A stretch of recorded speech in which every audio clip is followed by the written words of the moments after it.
अल्हम्दुलिल्लाहि रब्बिल आलमीन अस्सलातु वस्सलाम अला रसूलिहिल करीम फ़अऊज़ु बिल्लाहि मिनश शैतानिर रजीम बिस्मिल्लाहिर रहमानिर रहीम कुंतुम खैरा उम्मतिन उखरिजत लिन्नासि तअमरूना बिल मारूफि व तनहौना अनिल मुनकर व तुमिनूना बिल्लाह सदक़ल्लाहुल अज़ीम। अल्लाह ताला कुरान मजीद में सूरह आले इमरान में आपके और मेरे बारे में एक बात फरमा रहा है, वो ये है कि अब वो तुम बेहतरीन उम्मत हो जो इंसानों के लिए निकाली गई है, जो भलाई का हुक्म देती है और बुराइयों से रोकती है। तो सबसे पहले तो हमें अपने मकसद जिंदगी और अपने वजूद का मकसद उससे आगाही होनी चाहिए। अजीज साथियों, जैसा कि आप जानते हैं कि हमारे इस प्यारे शहर औरंगाबाद का नाम तब्दील कर दिया गया है। इस सिलसिले में मुस्लिम नुमाइंदा कौंसिल जो तमाम दीनी जमातों का एक मुत्तहदा प्लेटफॉर्म है, उस मुत्तहदा प्लेटफॉर्म के जरिए कोशिशें की जा रही है। वो क्या कोशिश है मैं आगे अपनी बात में आप लोगों को बताऊंगा, लेकिन हम ये क्यों कर रहे हैं वो समझना बहुत जरूरी है। जब तक हम कोई काम करते हैं, कोई एहतजाज करते हैं, कोई मुजाहरा करते हैं, जब कोई मुतालबात करते हैं, तो वो क्यों करना जरूरी है, जब ये समझ में आ जाए तो फिर उसके अंदर हमारा एफर्ट्स भी उस लेवल के लगते हैं। अजीज साथियों, औरंगाबाद शहर का नाम तब्दील करने के पीछे जिन लोगों ने इसका नाम तब्दील किया है उनका तो महज सियासी मकसद है। वो अपने वोट बैंक को खुश करने के लिए किसी वक्त एक शख्स ने कह दिया था यहाँ पे तकरीर के दौरान कि भाई इसका नाम संभाजी नगर होना चाहिए, और उसको फिर इन्होंने 20-25 साल तक मुख्तलिफ पॉलिटिकल पार्टियों ने अपने वोट बैंक के हुसूल का जरिया बनाया। आज अचानक एक नोटिफिकेशन जारी कर दिया गया। जो पहले हुकूमत में थे उन्होंने जाते जाते एक फितना खड़े कर दिया, उन्होंने एक सर्कुलर रेजुलेशन भेज दिया, और वो कुछ दिनों के बाद जब दूसरों ने हुकूमत ली तो उन्होंने उसके अंदर कुछ वर्ड का इजाफा करके ये शहर का नाम तब्दील करने का प्रपोजल भेज दिया, और सेंट्रल गवर्नमेंट ने भी उसके ऊपर एनओसी दे दी, यानी उसको कंसर्न दे दी, इजाजत दे दी कि ठीक है भाई आप लोग करिए बोले। तो ऐलान के पहले मैं ये अर्ज कर रहा था कि औरंगजेब रहमतुल्लाह अलैह से ये जो नफरत है, औरंगजेब रहमतुल्लाह अलैह के ताल्लुक से ये जो बताना चाह रहे, तो इसके पीछे मकसद ये है कि जो हमारी आइंदा नस्लें हैं, हमारी नस्लों को एक तरह के एहसास जुर्म में मुब्तला करना चाह रहे हैं लोग। एहसास जुर्म ये है कि एक मुस्लिम बच्चा जब बड़ा हो तो उसको ऐसी बातें सुनने को मिले कि हमारे आबा व अजदाद थे जो थे तो वो दूसरी कौमों पे जुल्म करने वाले थे, उन्होंने अपने दौरे हुकूमत में दूसरी कौमों पे जुल्म किया, उनके मंदिरों को तोड़ा। इस तरह की सोच के साथ जब हमारे बच्चे परवान चढ़ेंगे तो जिंदगी भर वो एक एहसास जुर्म में रहेंगे इस मुल्क के अंदर। वो ये सोचेंगे कि साहब मैं मेरे आबा, वो एक गिल्टी जो रहता ना, जो जुर्म, एक जुर्म का एहसास जो रहता, तो हमारी नस्लें जो है, आइंदा नस्लें हमेशा इस एहसास जुर्म में रहेगी। तो उस एहसास जुर्म से बाहर निकालना और उन एहसास जुर्म में गिरफ्तार करवाने वाली कोशिशों से हमारे बच्चों को रोकना, उससे उनका दिफा करना, ये हम सब की जिम्मेदारी है। तो सबसे पहले औरंगजेब रहमतुल्लाह अलैह के बारे में जान लीजिए आप। औरंगजेब रहमतुल्लाह अलैह कोई ऐसे अय्याश बादशाह नहीं थे, बल्कि औरंगजेब रहमतुल्लाह अलैह ये आलिम दीन थे, दीन का इल्म रखने वाले थे।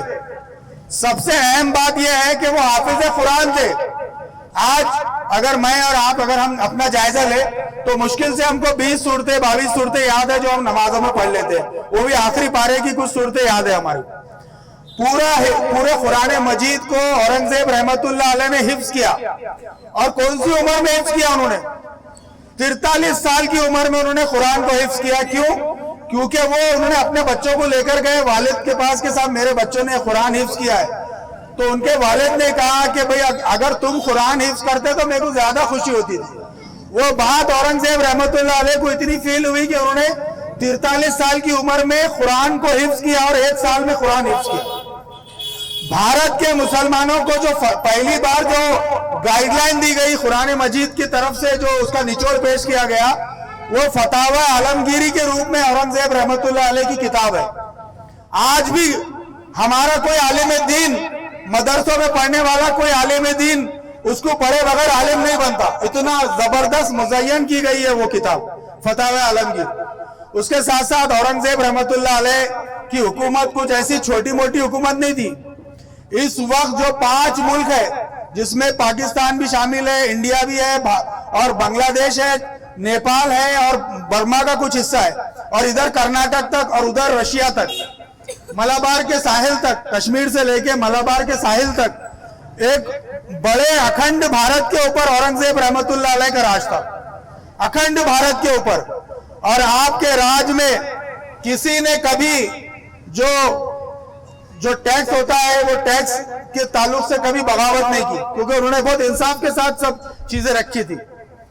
और औरंगजेब आलमगीर रहमतुल्लाह अलैह का जो दौर था, उस दौर में ऐसी ऐसी चीजें हुई जो भारत के लोगों ने उससे पहले कभी नहीं देखी।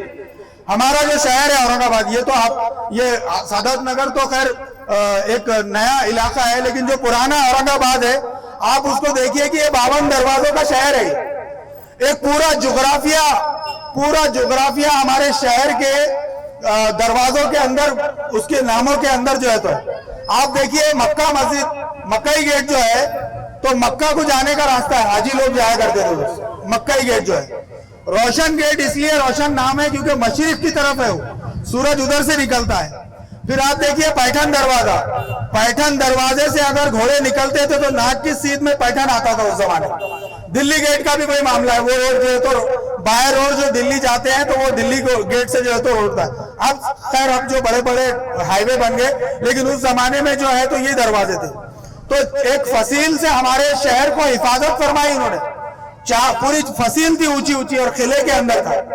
फिर आप देखिए कि औरंगजेब रहमतुल्लाह अलैह के पहले अगर देखा जाए तो इस शहर का नाम खड़की हुआ करता था। जो मलिक अंबर जो है, ये सिपह सालार थे अहमदनगर के राजा के, वो हबशी थे, नेग्रो जो आते ना, मलिक अंबर एक हबशी थे। उनको अफ्रीका से किसी ने उनको गिरफ्तार करके मिस्र में लिया के बेचा था। उसके बाद वहां के राजा ने उनको यहाँ पर लाए और फिर यहाँ पर लाने के बाद उनको काम दिया।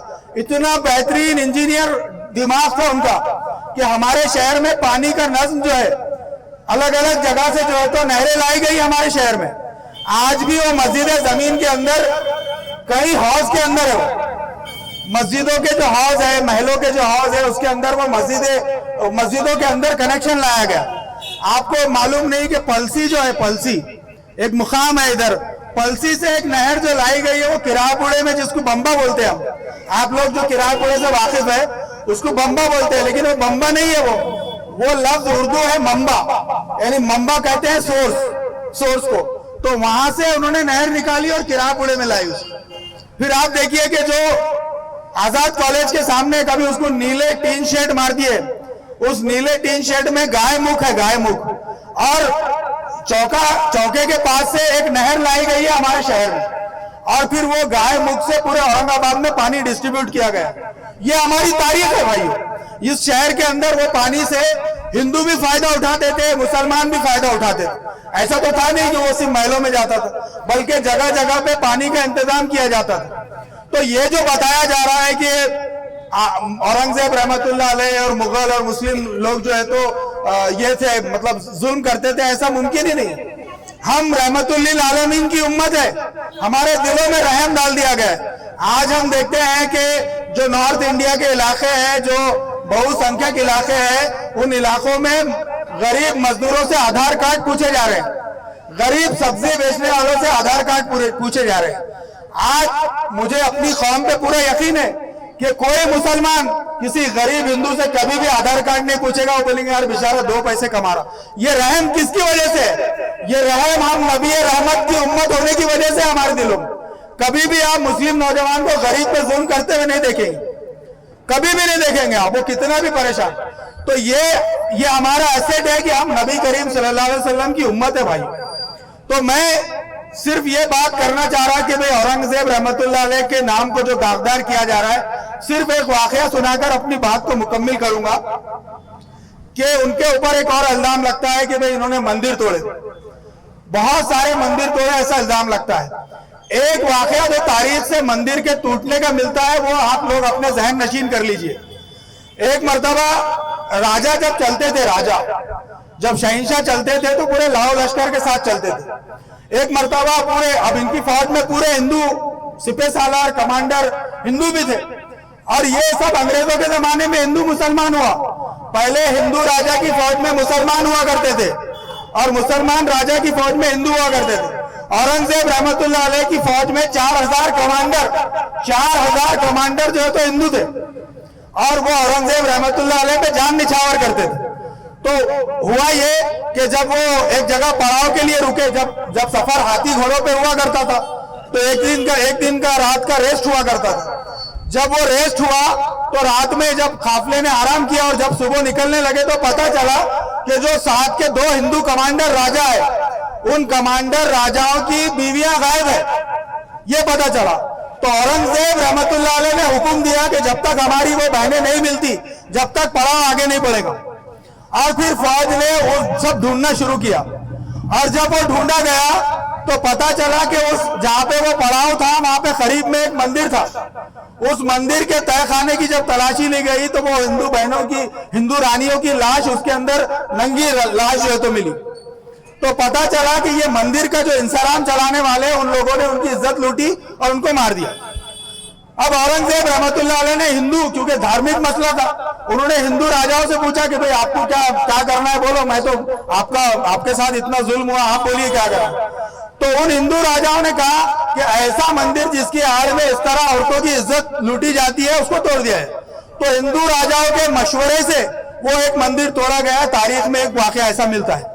तो ऐसे इंसाफ पसंद बादशाह के नाम से जो ये चिढ़ है, वो ये चिढ़ की वजह सिर्फ ये है कि वो अपने दीन को समझने वाले, दीन पे अमल करने वाले मुत्तकी परहेजगार थे। अरे जिस बादशाह ने कभी खजाने से पैसा नहीं लिया, 50 साल से ज्यादा की हुकूमत रही उनकी, तो टोपियां सीकर और कुरान मजीद को लिखकर वो जो है तो अपनी खुद की जरिए माश चढ़ाया करते थे, खजाने से पैसा नहीं लेते थे। शाहजहां जो उनपे चिढ़ा, बाद में जो उन्होंने जो अपने वालिद से जो इख्तियार लिया, उसकी वजह यह थी कि जो दारा शिको था उनका भाई, वो सब जो है तो मुख्तलिफ पंडितों के उनके बहकावे में आकर मजहब से बददिल होने लगा था। और औरंगजेब ये देख रहे थे कि साहब ये हमारी जो सल्तनत है इसका बेड़ा गर्क होने वाला है। तो औरंगजेब रहमतुल्लाह अलैह को उस वक्त जो सही लगा, उन्होंने अपने इस मुल्क की सलामती के लिए उन्होंने उस वक्त वो इक़दाम किया और वो हुकूमत भी हासिल की, और वो शाहजहां को कैद करने का पूरा वाक़या आप लोगों को मालूम। अजीज साथियों, इतनी सारी तफसील बताने का मकसद सिर्फ ये है कि मुस्लिम नुमाइंदा कौंसिल एक कोशिश कर रही है कि औरंगाबाद शहर के नाम को बचाया जाए। अब कोशिश करना हमारा काम है, अब इसके नतायज का देना ये अल्लाह ताला का काम है। हम अल्लाह पे यकीन करने वाले लोग हैं, और हम ये कोशिश जो भी हम करेंगे, चाहे वो नो ऑब्जेक्शन, वो ऑब्जेक्शन जो फॉर्म भरे जा रहे हैं उसके जरिए, चाहे और उसके अलावा जो कोर्ट के लिए एक लीगल कमेटी बनाई गई है वकीलों की, वो कोर्ट के उमूर देखेंगे। और तीसरा, जमहूरी तरीके पर हम एक एहतजाज करने जा रहे हैं 17 मार्च को डिविजनल कमिश्नर ऑफिस में जुमा के दिन 17 मार्च को एक अजीमुशान एहतजाज जो है तो होगा और पुरअमन एहतजाज होगा। आज मेरी बात सुनने वाला हर नौजवान ये समझ ले कि वो उस एहतजाज का वॉलंटियर है, उसकी ये जिम्मेदारी है कि इस एहतजाज में लोगों पे कंट्रोल करे। हमको कोई ऐसी नारेबाजी नहीं करना है जिससे ये मसला हिंदू मुस्लिम हो जाए, हमको नहीं करना है, क्योंकि इसका फायदा सीधा किसको पहुंचता है? जो हिंदू वोट बैंक की राजनीति करने वाले लोग हैं उनको पहुंचता है। तो हम ऐसा कोई नारा नहीं लगाएंगे। हम जो है तो अपने जो जिम्मेदारान रहेंगे वहां पे उलमा इकराम जो भी उनके हुक्म के हिसाब से हम मोर्चे में अपना अमल रखेंगे, तर्ज अमल। तो सबसे पहले तो 17 मार्च को आप लोगों को यह तय कर लेना है कि मैं अपने नौजवान दोस्तों के साथ, साथियों के साथ जो है तो वहां पे इंशाअल्लाह जुमा के दिन जुमे की नमाज पढ़ के पहुंच जाऊंगा, नंबर 1। नंबर 2 ये है कि हमारे यहाँ पर इश्तियाक भाई है, फारूक भाई है, ये अब्दुल गफ्फार, अहमद भाई है, यूथ विंग की टीम भी है, और ये हमारे इश्तियाक भाई और वो मेरे को फोन जिसने नजीब साहब, ये टीम है यहाँ पर। ये आपको एक सैंपल देंगी फॉर्म का, देखिए उसमें क्या हो रहा है, मुख्तलिफ फॉर्म आ गए, तो ओरिजिनल फॉर्म कौन सा है वो मालूम ही नहीं है। तो नुमाइंदा काउंसिल की तरफ से एक फॉर्म का फॉर्मेट है, क्योंकि ये चीज ऐसी है, टेक्निकल है, अदालत में कबूल होना जरूरी है। तो नुमाइंदा काउंसिल का ग्रुप में एक फॉर्म डाला गया है, वो फॉर्म की जेरॉक्स करना है आपको वो फॉर्म भरना है, उस पर 5 रुपए का टिकट भी लगाना है और आधार कार्ड की जेरॉक्स जोड़ना है उसके साथ। तो अपनी राइटिंग में भरिए, उसको आधार की लिंक आधार की जो है तो कॉपी लगाइए और 5 रुपए का कोड टिकट बोले तो कोड टिकट अलग आता लंबा ब्राउन कलर का। तो कोड टिकट जो अपन आमतौर पे सेतु में और कलेक्टर ऑफिस में और इसमें जो यूज करते हैं वो कोड टिकट लगाना है। तो नंबर 1 17 मार्च का धरना, हाँ 17 मार्च का धरना। और नंबर 2 फॉर्म भरना है आपको और ज्यादा से ज्यादा फॉर्म जमा कीजिए और उसको फिर इश्तियाक भाई के थ्रू आपको वहां सबमिट करना है, नुमाइंदा कौंसिल के थ्रू। तो एक दूसरी गुजारिश तो ये है। तीसरी गुजारिश ये है कि भाई आप दुआएं कीजिए और इस मायूसी से भी निकलना है हमारे। तो साबित कदम रहना है, इस्लाम पे जमे रहना है, इस्लाम पे अमल करना है, अपनी नस्लों को कुरान मजीद से वाकिफ करवाना है, हमारी जो तालीमात है उससे वाकिफ करवाना है। ये चंद गुजारिशात के साथ मैं आप लोगों से विदा लेता हूँ। अल्लाह ताला से दुआ है। नजीब भाई, शाहरुख और फैयाज भी जिन्होंने 300 फॉर्म भरे और आगे भी। देखिए मैं ये नजीब भाई, हमारे ये फैयाज भाई, शाहरुख भाई और ये जितने भी लोग हैं पीछे आ जाइए, ये लोग हमारे नुमाइंदे हैं यहाँ पे। हमारे मतलब मेरे नुमाइंदा कौंसिल जो है उसके नुमाइंदे हैं। और नुमाइंदा कौंसिल से आप वाकिफ है, पिछले 20 साल से नुमाइंदा कौंसिल मुस्लिम इश्यूज के ऊपर तमाम दीनी जमातों को साथ में लेकर काम करती है। तो इसी गुजारिश के साथ मैं अल्लाह ताला से दुआ करता हूँ कि अल्लाह ताला हमें इस पे अमल करने की तौफीक अता फरमाए। आमीन व आखिर दावाना अनिल हम्दुलिल्लाहि रब्बिल आलमीन।